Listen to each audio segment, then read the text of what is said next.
कितना झूठ बोलोगे मोदी जी, तुम कितना झूठ बोलोगे। मगर मोदी जी को किन मुसलमानों से मोहब्बत है मालूम आपको? कौन से मुसलमान से मोहब्बत है मोदी जी को?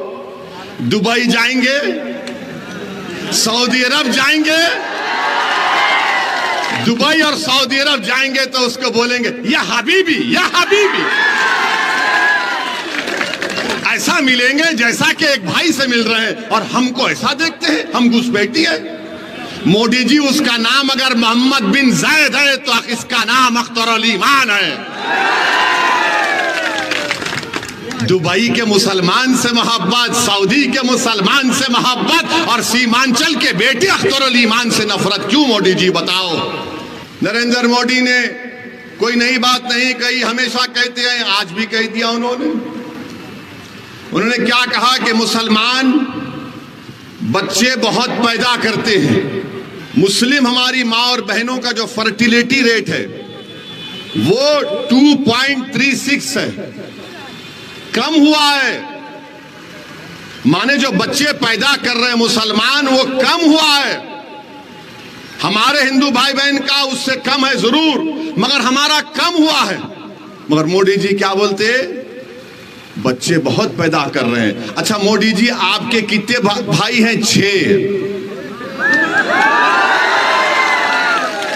अमित शाह के कितनी बहनें हैं? 6। दक्षिण भारत के जो प्रदेश हैं वहां पर बच्चे भी कम पैदा हो रहे हैं, और सबसे ज्यादा भारत सरकार को पैसा पूरे भारत से मिलता है तो मुंबई से और दक्षिण भारत से मिलता है। मोदी जी, आप देश को तोड़ने का काम कर रहे हैं, आप देश को कमजोर करने का काम कर रहे हैं। अगर दक्षिण भारत के लोग बोलना शुरू कर दें कि हमारे पास पार्लियामेंट की सीट कम है, हम बच्चे भी कम पैदा कर रहे हैं, पैसे भी ज्यादा दे रहे हैं, तो तुम क्या जवाब दोगे भारत के प्रधानमंत्री? बताओ हमको। देश का प्रधानमंत्री हमको ज्यादा बच्चे पैदा करने वाले कह, हाँ अब कल मीडिया वाले बोलेंगे आपको कितने बच्चे? मेरे को माशाल्लाह से 6 बच्चे हैं। अब वो बोलेंगे ओ इसी, मर मोदी को भी 6 भाई है।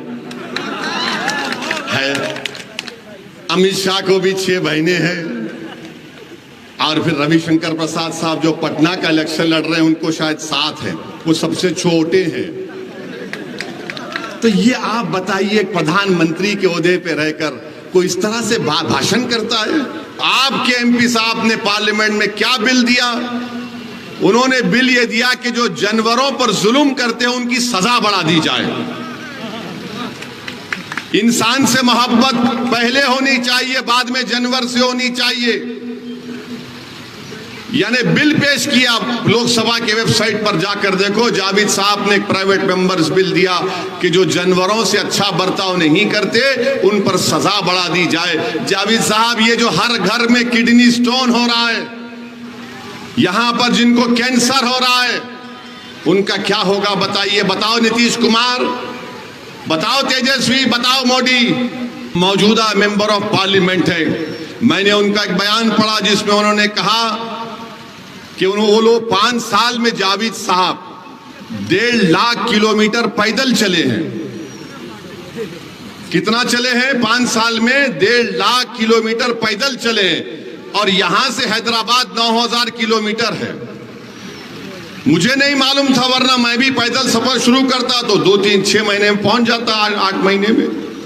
मगर जावेद साहब बोलते हैं कि 1.5 लाख किलोमीटर 5 साल में चले। जावेद साहब, आप चले नहीं मालूम, मगर एक बात की तो सच्चाई जरूर है, आप में और मोदी में झूठ बोलने का कंपटीशन चल रहा है।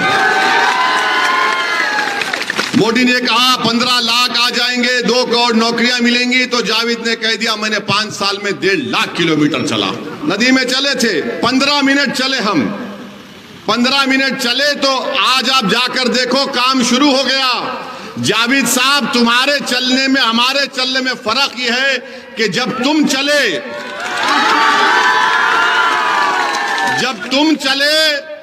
तो ना नीतीश पे असर हुआ, ना तेजस्वी पे हुआ, ना मोदी पे हुआ। जब अख्तरुल ईमान के साथ ओवैसी 15 मिनट चला तो उनको डर लगा, हिलना शुरू हो गए, खौफ पैदा हो गया। अगर ये 15 मिनट नदी में चला और अगर वो 10 दिन सीमांचल की रोडों पर चलेगा तो हमारी सत्ता चले जाएगी। ये फर्क होता है एक शेर के चलने में और एक गीदड़ के चलने में। इंसाफ उस वक्त मिलेगा जब तुम 26 तारीख को जाकर पतंग छाप पर बटन दबाओगे, तो तुम्हारा बटन जब पतंग छाप पर दबेगा तो तुम्हारे उस बटन दबाने से मोदी भी दबेगा, नीतीश भी दबेगा, तेजस्वी भी दबेगा। जब तुम उनको दबाओगे तो तुम ऊंचाई के आसमानों पर उड़ोगे।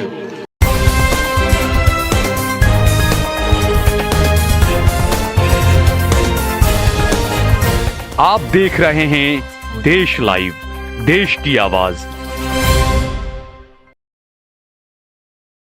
मैं खास तौर से डगरवा ब्लॉक के आप तमाम हजरात का शुक्रिया अदा करता हूं कि आपने अपना कीमती वक्त निकाल कर आज इतनी बड़ी तादाद में आप यहां पर आए, और आप ये इतनी बड़ी तादाद में आए कि नीतीश कुमार को मालूम हो गया कि मंजलिस के जलसे में बहुत से लोग हैं, तो वो अभी तक अपने जलसे में हेलीकॉप्टर से उतरे नहीं हैं। तो ये आपको मुबारकबाद देता हूँ। टाइम नीतीश बदलते जा रहे हैं। नीतीश ने कहा, उनके लोगों ने कहा कि नहीं 10 बजे का, 11 बजे का, अब कह रहे हैं 2 बजे आएंगे। नीतीश जी, आपका टाइम खत्म हो चुका है, आप घर में बैठिए, आराम करें। मेरे अजीज दोस्तों और बुजुर्गों, ये जो किशनगंज का चुनाव है, इलेक्शन है, ये सिर्फ सीमांचल की अजमत का इलेक्शन है, इससे बढ़कर कुछ नहीं है। ये किशनगंज की जनता की अजमत का इलेक्शन है। ये सिर्फ कुल्हैया भाई बहनों का या शेरशाहबादी का या सुरजापुरी का या हिंदू मुसलमान का इलेक्शन नहीं है। ये किशनगंज और सीमांचल की अजमत का इलेक्शन है मेरे अजीज दोस्तों और बुजुर्गों।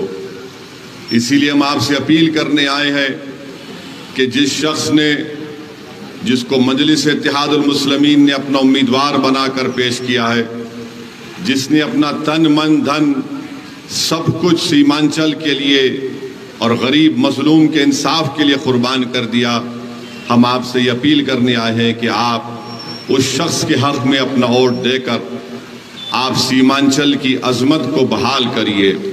और सीमांचल की अजमत को बहाल करने का मकसद ये है कि हम जनाब तस्लीम साहब को खिराज अकीदत पेश करेंगे, जिसको लोग आज भी और कल भी सुबह क़यामत तक सीमांचल के गांधी के नाम से जानते थे और जानते रहेंगे इंशाअल्लाह ताला। तो मेरी आप तमाम से गुजारिश है कि आप लोग 26 तारीख के दिन सुबह के अवलीन वक्त में अपने घर से निकलकर पोलिंग बूथ को जाइए और अपना एक एक वोट का इस्तेमाल पतंग छाप के निशान पर करके सीमांचल और किशनगंज की अजमत को बहाल करिए। मेरी नज़र में तस्लीमुद्दीन साहब मरे नहीं, वो जिंदा हैं। इंसान जब मरता है तो उसकी जिस्मानी मौत होती है, रूह निकल जाती है जिस्म से। ये हमको बताए ना हमारे उलमाए कराम। तो मेरा मानना ये है कि जिस शख्स ने इस सरजमीन पर बसने वालों की ज़िंदगी, उनके इंसाफ के लिए बहुत मेहनतें की, वो लोग कभी नहीं मरते, वो जिंदा रहते हैं। और मेरा मानना यह है कि तस्लीमुद्दीन साहब की उस मेहनत और कुर्बानियों को अगर कोई आगे लेकर जा सकता है तो उसका नाम अख्तरुल ईमान है। और तस्लीम, जहां पर तस्लीम साहब का जिक्र आया, हम आपको बताना चाहेंगे कि अरारिया विधानसभा से, अरारिया पार्लियामेंट की कॉन्स्टिट्यूएंसी से, वहां से उनका बेटा इलेक्शन लड़ रहा है। पिछले विधानसभा के चुनाव में कोई उनको टिकट नहीं दे रहा था। वो डायरेक्ट मुझे फ़ोन किए, मुझसे बात किए। मैंने माजिद हुसैन से कहा कि जाकर मिलो उनसे। ये एक बहुत बड़े अजीम लीडर का बेटा है। अगर वो बेबसी के आलम में हमको फ़ोन करके कह रहा है कि कोई टिकट नहीं दे रहा है, मैंने माजिद हुसैन से कहा था कि माजिद, तुम जाकर सब उनसे कहना कि आप कहाँ से लड़ना चाह रहे, आप तस्लीम साहब के बेटे हैं।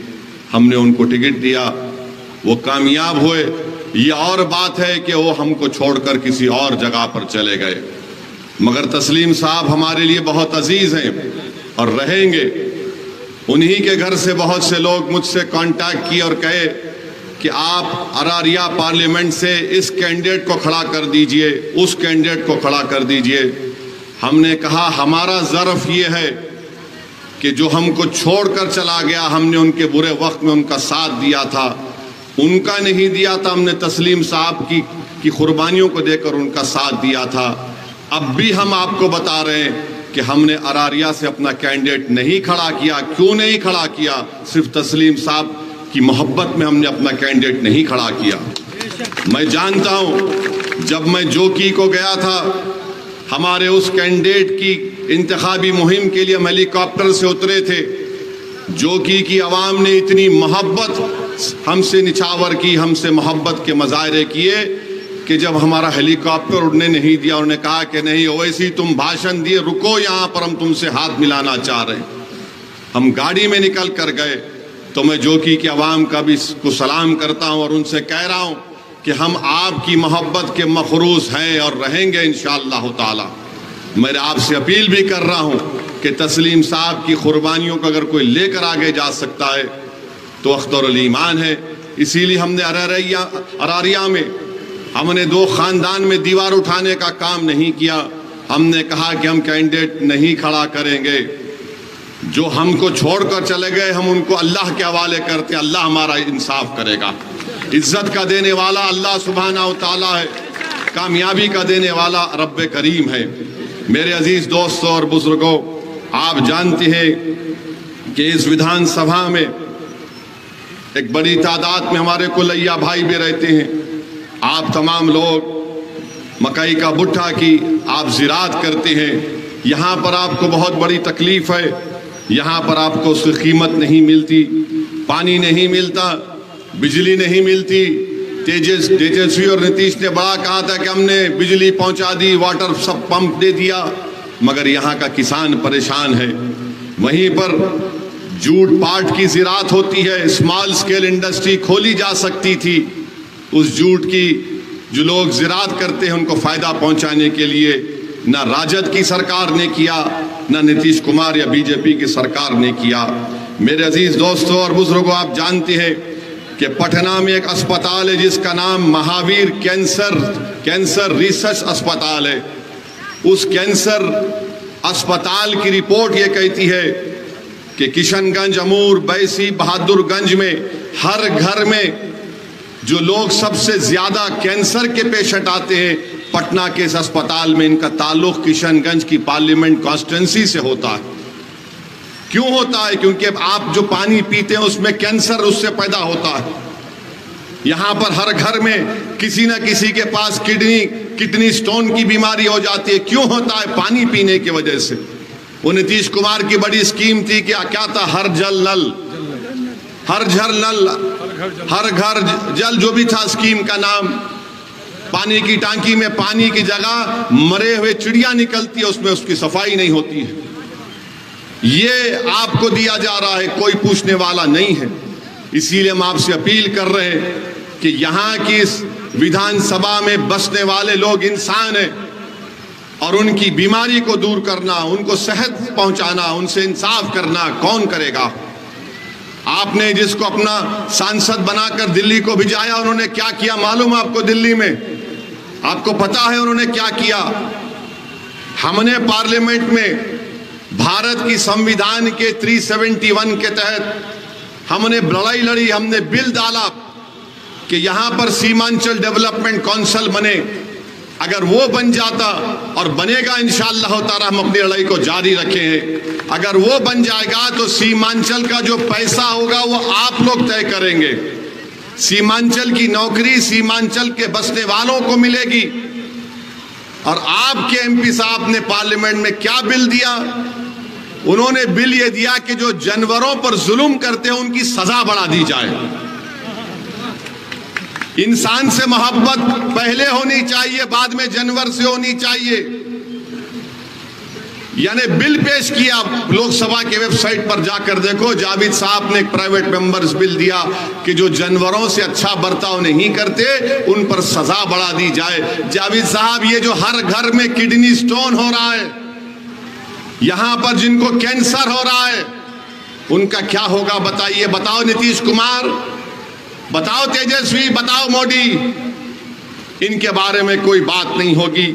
आप जानते हैं कि बैसी विधानसभा में एक भी डिग्री कॉलेज नहीं है, सैलाब आता है तो जमीन कट जाती है, और फिर आप जानते हैं कि ये तो महानंदा बेसिन 2 का जो काम चल रहा है, इससे और बर्बादी आएगी। माहिरीन ने कहा कि उसके बजाय उस काम को रोककर वहां पर वो बोल्डर पिंचिंग आरसीसी का काम होना चाहिए। जमीन कट जाती है, ना सांसद साहब नजर आते, ना फिर कोई और विधायक नजर आता। आपको एक ऐसा शख्स चाहिए जो आपकी तकलीफ को अपनी तकलीफ समझेगा।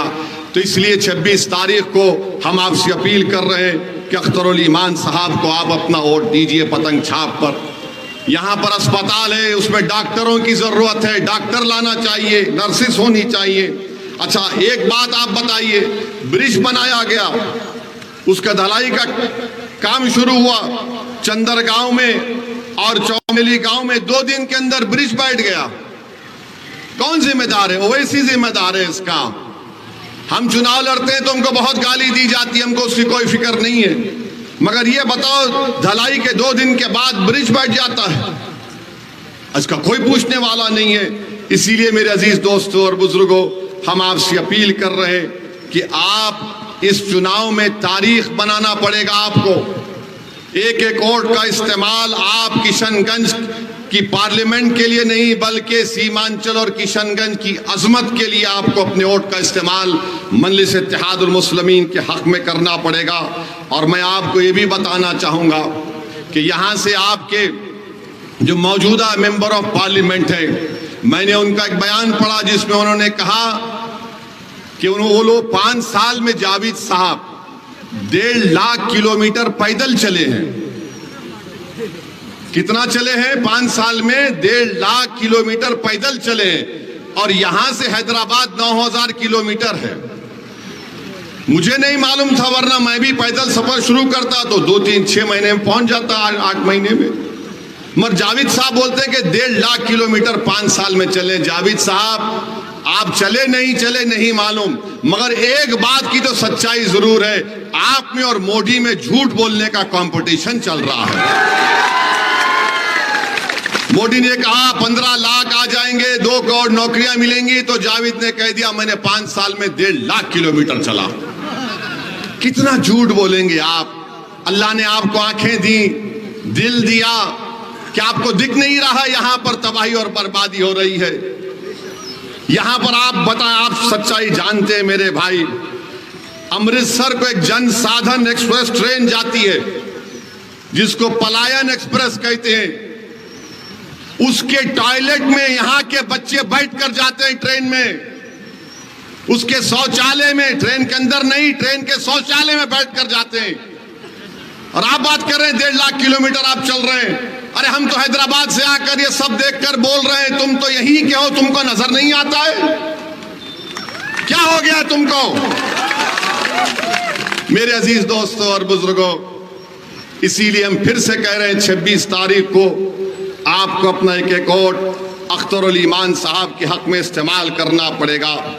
और संविधानिक दर्जा जब तक सीमांचल को नहीं मिलेगा, सीमांचल डेवलपमेंट काउंसिल नहीं बनेगा, नाइंसाफी खत्म नहीं होगी। अब जहां तक जावेद साहब 1.5 लाख किलोमीटर चलने का दावा कर रहे हैं, मैं और अख्तरुल ईमान एक दावा करते हैं आपके सामने, वो सच्चाई पर मुबन्नी है। कौन सा जगह था वो, हम जो नदी में चले थे, खरखरी भरभरी, हाँ, खरखरी भरभरी घाट, खरखरी भरभरी घाट में पिछले साल हम और अख्तरुल ईमान और पूरे हमारे मंजलिस के 60-70 लोग नदी में चले, ब्रिज गिर गया था। हाँ, नदी में चले थे, 15 मिनट चले हम, 15 मिनट चले तो आज आप जाकर देखो काम शुरू हो गया। जावेद साहब, तुम्हारे चलने में हमारे चलने में फर्क यह है कि जब तुम चले, जब तुम चले तो ना नीतीश पे असर हुआ, ना तेजस्वी पे हुआ, ना मोदी पे हुआ। जब अख्तरुल ईमान के साथ ओवैसी 15 मिनट चला तो उनको डर लगा, हिलना शुरू हो गए, खौफ पैदा हो गया। अगर ये 15 मिनट नदी में चला और अगर वो 10 दिन सीमांचल की रोडों पर चलेगा तो हमारी सत्ता चले जाएगी। ये फर्क होता है एक शेर के चलने में और एक गीदड़ के चलने में। और शेर अख्तरुल ईमान है। 15 मिनट हम नदी में चले, आज वो काम शुरू हो चुका है ना, काम शुरू हो चुका है। आप ऐसे आदमी को अपना वोट दीजिए जिसके चलने से गवर्नमेंट घबराती है। 200 करोड़ का 1 किलोमीटर, हाँ, उससे आगे 200 करोड़ का अमोर में एक और पुल का काम शुरू हो चुका है। ये काम करने का तरीका आना चाहिए। और हम आपको वादा कर रहे हैं, आप अख्तर भाई को यहां का एमपी बनाइए, वो पार्लियामेंट में हमारे बाजू बैठेंगे इंशाअल्लाह ताला। जावेद कहां बैठते आपको दिखता, कभी कभी दिखता पार्लियामेंट में। अख्तर भाई हमारे बाजू बैठेंगे। हैदराबाद, किशनगंज, औरंगाबाद, 3 शेर पार्लियामेंट में बैठेंगे तो सबको नजर आएगा इंशाअल्लाह।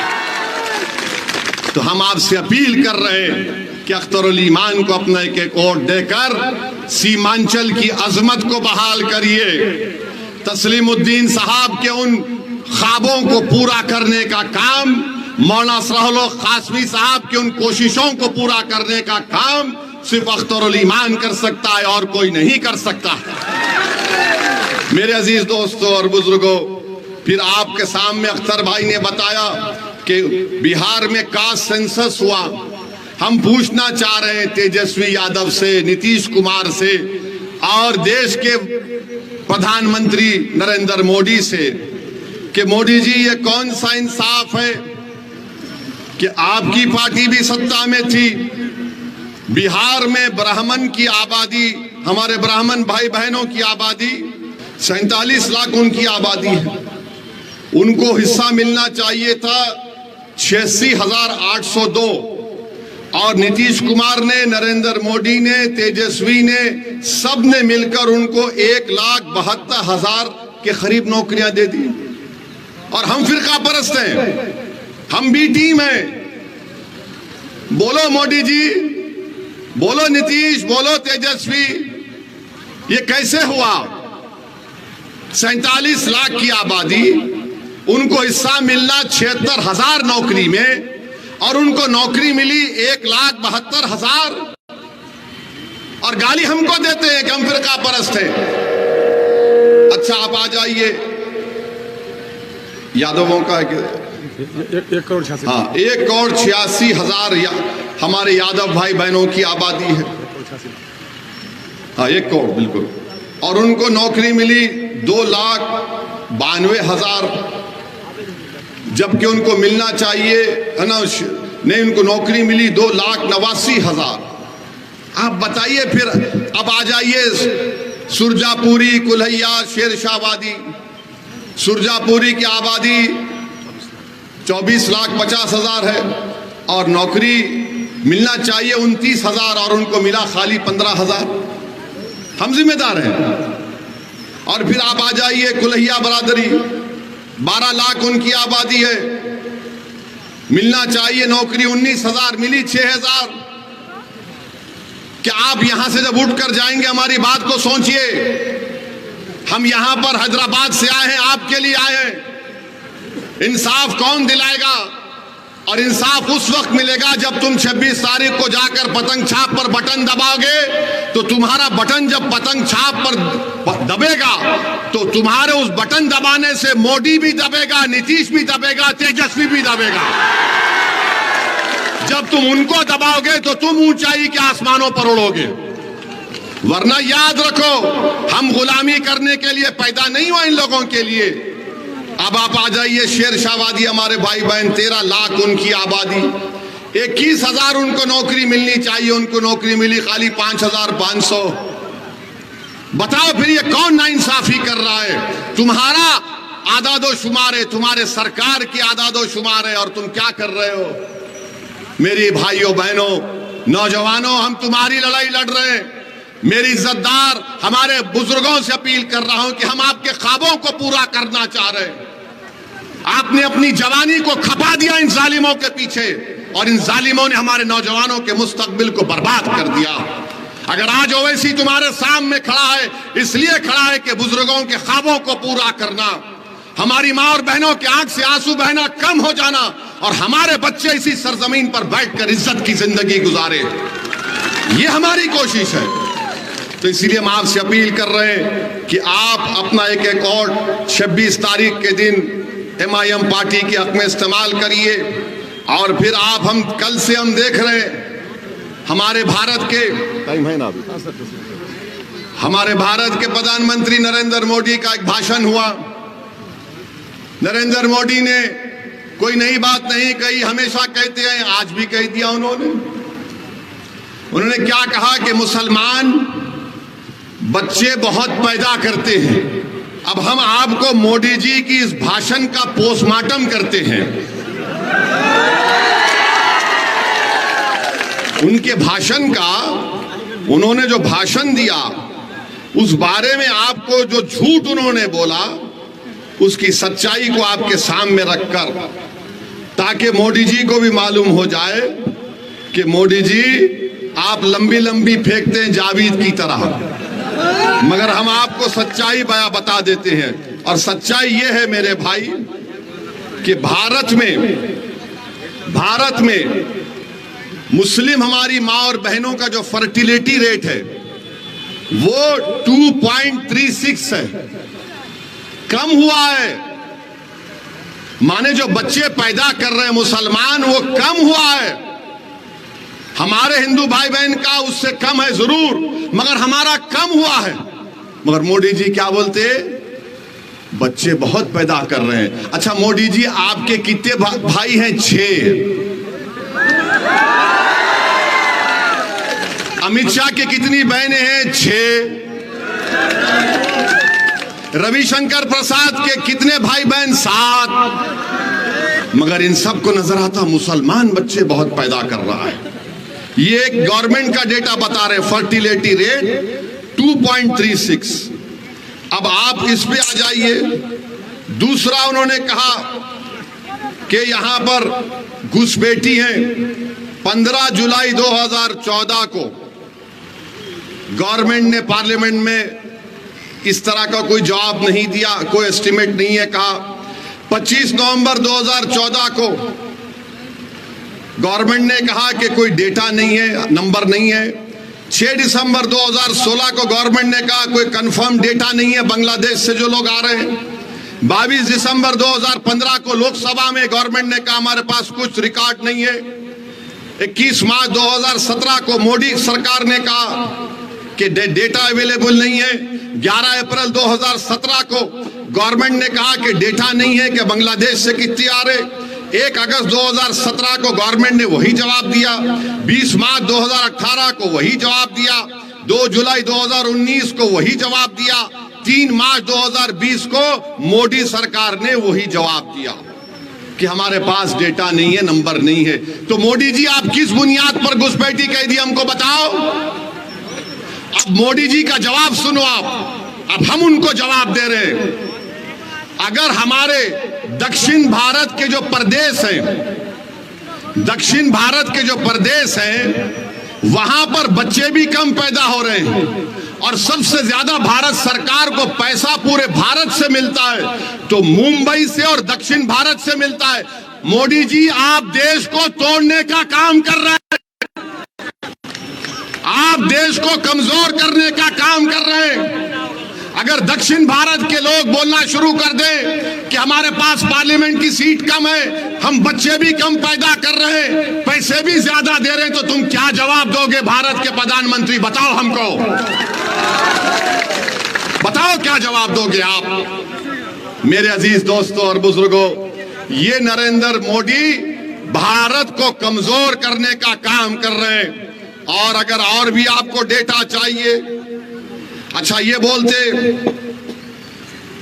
हाँ एक और बात जो हम आपको बता रहे हैं, मुसलमानों का गरीबी में कितना हमारा तनासुब है, कितने गरीब है मुसलमान, इसके बारे में आपको हम आज बता के जाएंगे। जो मुसलमान गांव में रहता है, जो मुसलमान, मोदी जी सुनो, अगर कान में सुनने की ताकत है तो सुनो, देश के प्रधानमंत्री, ए भाई रुक जाइए ना। मुसलमान जो गांव में रहता है, जो वो अपने पैसे खर्चता है खाने पीने के लिए, सबसे कम खर्चने वाला अगर कोई है तो मुसलमान है। सबसे ज्यादा सिख है, जो महाना उसका खर्चा 2106 रुपये, हमारे 1170 रुपये, और मुसलमान सिर्फ 1133 रुपये खर्चता है। ये मोदी की सरकार का डेटा है। कितना झूठ बोलोगे मोदी जी, तुम कितना झूठ बोलोगे। मगर मोदी जी को किन मुसलमानों से मोहब्बत है मालूम आपको? कौन से मुसलमान से मोहब्बत है मोदी जी को? दुबई जाएंगे, सऊदी अरब जाएंगे, दुबई और सऊदी अरब जाएंगे तो उसको बोलेंगे या हबीबी, या हबीबी। ऐसा मिलेंगे जैसा कि एक भाई से मिल रहे हैं, और हमको ऐसा देखते हैं, हम घुसपैठी है। मोदी जी, उसका नाम अगर मोहम्मद बिन जायद है तो इसका नाम अख्तरुल ईमान है। दुबई के मुसलमान से मोहब्बत, सऊदी के मुसलमान से मोहब्बत, और सीमांचल के बेटे अख्तरुल ईमान से नफरत क्यों मोदी जी, बताओ? नफरत इसलिए है क्योंकि वो आपको कमजोर देखना चाहते हैं। और आज मोदी जी के साथ कौन खड़ा है? कौन खड़ा है? नीतीश पलटू, जो भी है बोलो। अब मास्टर मुजाहिद है, अगर मास्टर मुजाहिद खुदा ना खास्ता पार्लियामेंट चला जाएगा, यूनिफॉर्म सिविल कोड का बिल आएगा तो मास्टर मुजाहिद को झक मराकर मोदी के साथ वोट देना पड़ेगा। कल अगर इबादत गाहों को खत्म करने का कानून लाया जाएगा तो मास्टर मुजाहिद को जो मोदी बोलेगा उसके इशारे पर नाचना पड़ेगा। जावेद अगर जाएगा तो बेचारा जावेद तो सन्नाटा रहता है। जावेद है मगर कुछ मालूम ही नहीं, वो बस खामोश रहते हैं, सन्नाटा रहता है, सोते रहते हैं। कोई उनको फोन कर दे तो उसको बोलते हैं ये फुला फुला, अंग्रेजी में अल्फाज बोल के भगा देते हैं उसको। इसलिए हम आपसे अपील कर रहे हैं कि मुल्क के हालात को देखिए। देश का प्रधानमंत्री हमको ज्यादा बच्चे पैदा करने वाले कह, हाँ अब कल मीडिया वाले बोलेंगे आपको कितने बच्चे? मेरे को माशाल्लाह से 6 बच्चे हैं। अब वो बोलेंगे ओ इसी, मगर मोदी को भी 6 भाई है। अमित शाह को भी 6 बहनें हैं, और फिर रविशंकर प्रसाद साहब जो पटना का इलेक्शन लड़ रहे हैं उनको शायद 7 है, वो सबसे छोटे हैं। तो ये आप बताइए, प्रधानमंत्री के ओहदे पे रहकर कोई इस तरह से भाषण करता है?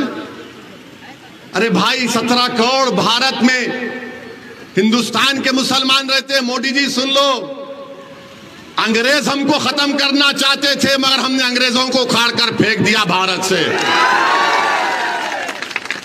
मोदी जी, अंग्रेजों ने काला पानी में डाला हमको, हम काला पानी की मसाइब को बर्दाश्त किए मगर हमने भारत को नहीं छोड़ा। भागलपुर का फसाद हुआ, हमारी लाशों पर गोभियों के खेत बन गए मगर हम भागलपुर में आज भी जिंदा है और कल भी। मलियाना हुआ, क्या क्या फसाद हुआ। मोदी जी आप मुख्यमंत्री थे, 2002 हुआ, जेनोसाइड हुआ, मगर गुजरात में हम आबाद और शादाब हैं। भारत हमारा है, हमारा रहेगा। मोदी जी, हम किराएदार नहीं हैं, हम किसी के गुलाम नहीं, हम बराबर के शहरी, अपना हक हासिल करके रहेंगे इंशाअल्लाह। तो ये लड़ाई आपको लड़ना है मेरे भाई। हम आपसे अपील कर रहे हैं कि 26 तारीख के दिन आप सीमांचल के बेटे और सीमांचल की अजमत के लिए अख्तरुल ईमान को वोट देंगे नहीं देंगे? बताइए हमको, पूरे हाथ उठाकर बताइए कि अख्तरुल ईमान को वोट देंगे। वोट देना, अपने घर वालों को लेकर जाना और बता देना इन लोगों को जो हमको दबाना चाहते हैं, पतंग छाप पर बटन दबाओ, वो खुद ब खुद देंगे। अस्सलाम वालेकुम व रहमतुल्लाहि व बरकातहू।